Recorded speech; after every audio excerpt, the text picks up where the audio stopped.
Bonjour à tous, voilà, je vais vous montrer quelque chose, vous allez essayer de deviner donc qu'est-ce que c'est exactement.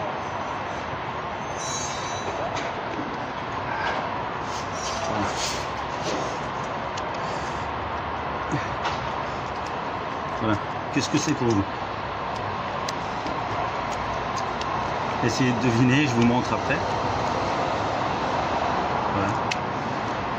Alors en fait, tout ceci, c'est le résultat du surplus du mastic donc, que je reprends à chaque gros jouet. Il y a des énormes jouets ici sur ce chantier. Donc, je vais vous montrer, regardez. Regardez ça. Vous avez vu? C'est énorme. Énorme, énorme, énorme. Des énormes jouets. Regardez. Donc il y a le surplus à chaque fois donc, que je racle d'un gros jouet. Donc après avoir fait 100 jouets comme ça, ben, il y a du surplus qui se met. Mais étant donné qu'il est mouillé, regardez, il est tout mouillé, je ne saurais pas donc le remettre donc, dans les jouets. C'est pas possible. Parce que ça ne collerait pas. Ça ne collerait pas. Vous voyez? Donc c'est énorme. Le surplus et le rejet.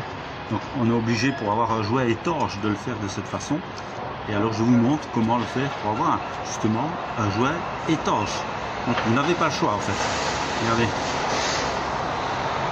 Un peu comme de la glu. C'est du slime.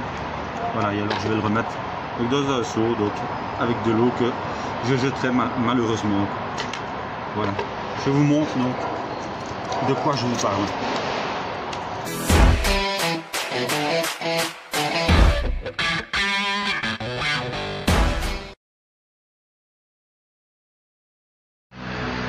Voilà, ce sont des énormes jouets comme ça. J'ai déjà dépoussiéré et mis mon fond de jouet, ma mousse, donc qui fait 3 cm.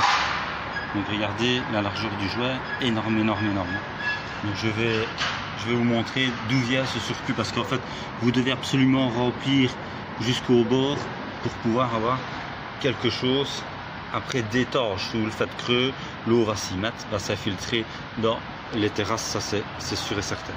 Donc vous devez absolument le faire étanche. Et pour pouvoir le faire étanche, ça va bomber.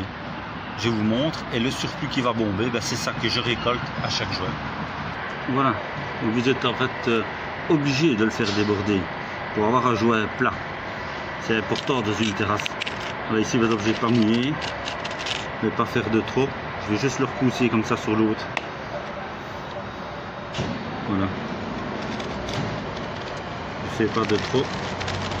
Je le repousse sur l'autre. Et alors il faut le faire le plus plat possible en fait. Le plus plat possible le jouet. Alors, vous pouvez mouiller après. Alors ceci le surplus que vous voyez là, ben, je vais tout simplement le gratter. Ça part, vous voyez.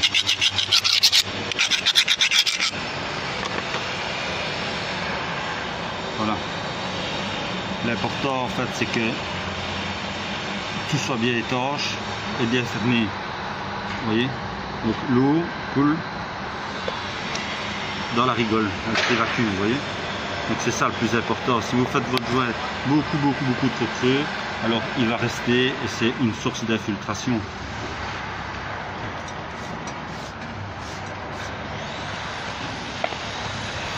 Alors vous repartez à chaque fois vers la partie que vous avez déjà lissé et raclé. Voilà. Alors le jouet est tellement gros donc avec un doigt comme ça c'est pas suffisant. Il faut mettre plusieurs doigts. Voilà. Pour le rendre bien lisse. Alors qu'est-ce que j'emploie comme mastic? Ben, ici c'est du polymère de la marque Soudage. Voilà. Et c'est de là donc que vient tout ce surplus à chaque fois que je racle ici dans le seau.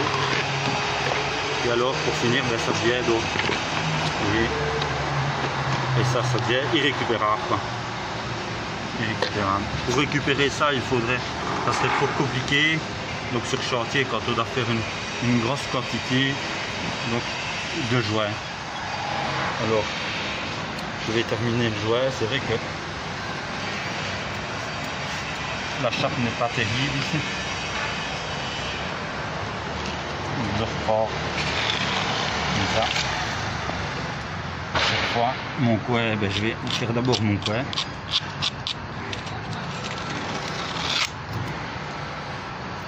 Et alors, comme vous pouvez voir, j'ai rempli au maximum donc en dessous du châssis, au maximum. Alors, je vais essayer d'aller le rechercher comme je peux. Voilà. Et alors je vais redescendre comme ça.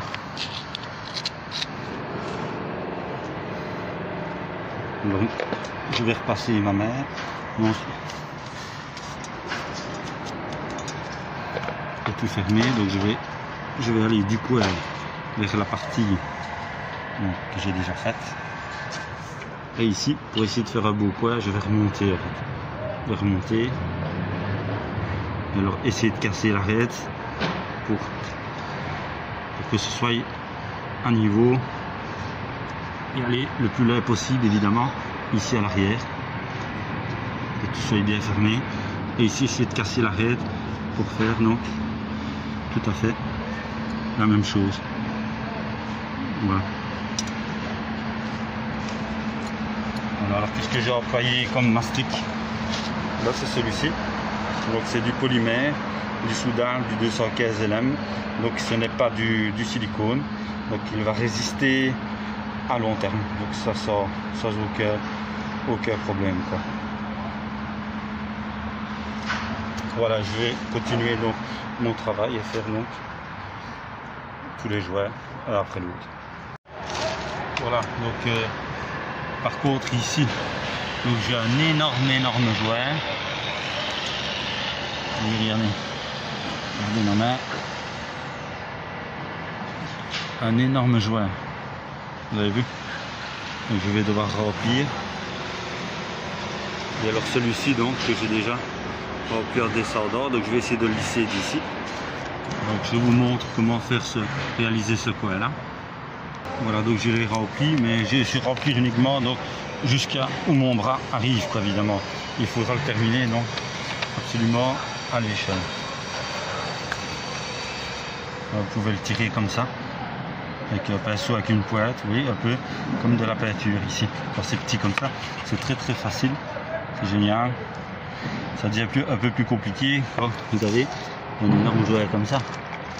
Donc, alors je vous montre le coin, comment je vais réaliser le coin ici. Donc je vais bien mouiller ici, je ne vais pas prendre de risque parce que je ne suis pas fort bien mis. Donc avec une palette comme ça à couper, donc je vais faire des petites surfaces à la fois. Vous voyez?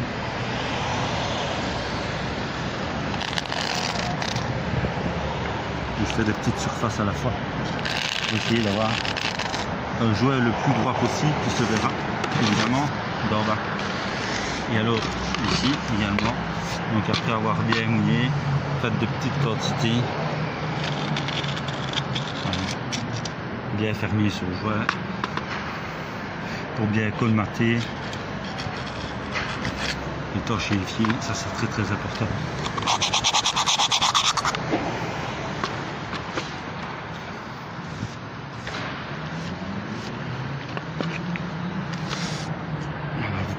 Ici je passe le pouce parce que il est tellement gros donc que mon index ne servira à rien. Et ici pareil donc je vais remouiller dans le coin.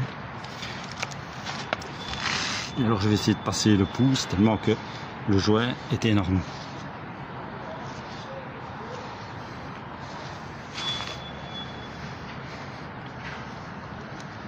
C'est pas évident quand c'est gros comme ça. Pas évident du tout.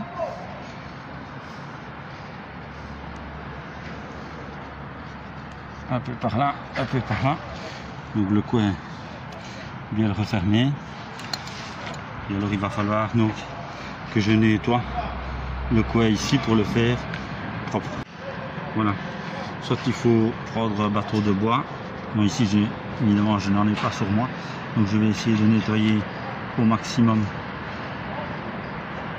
le coin pour avoir un coin propre. Et alors tout ça, je vais remouiller à l'aide du pinceau. Je vais le tirer vers le bas comme ça.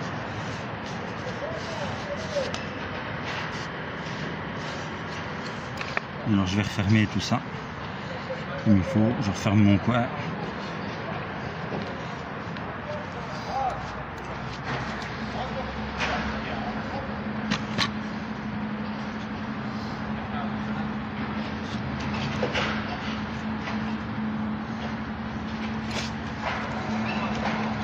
Voilà, pour avoir un coin le plus propre, étanche et le plus droit possible.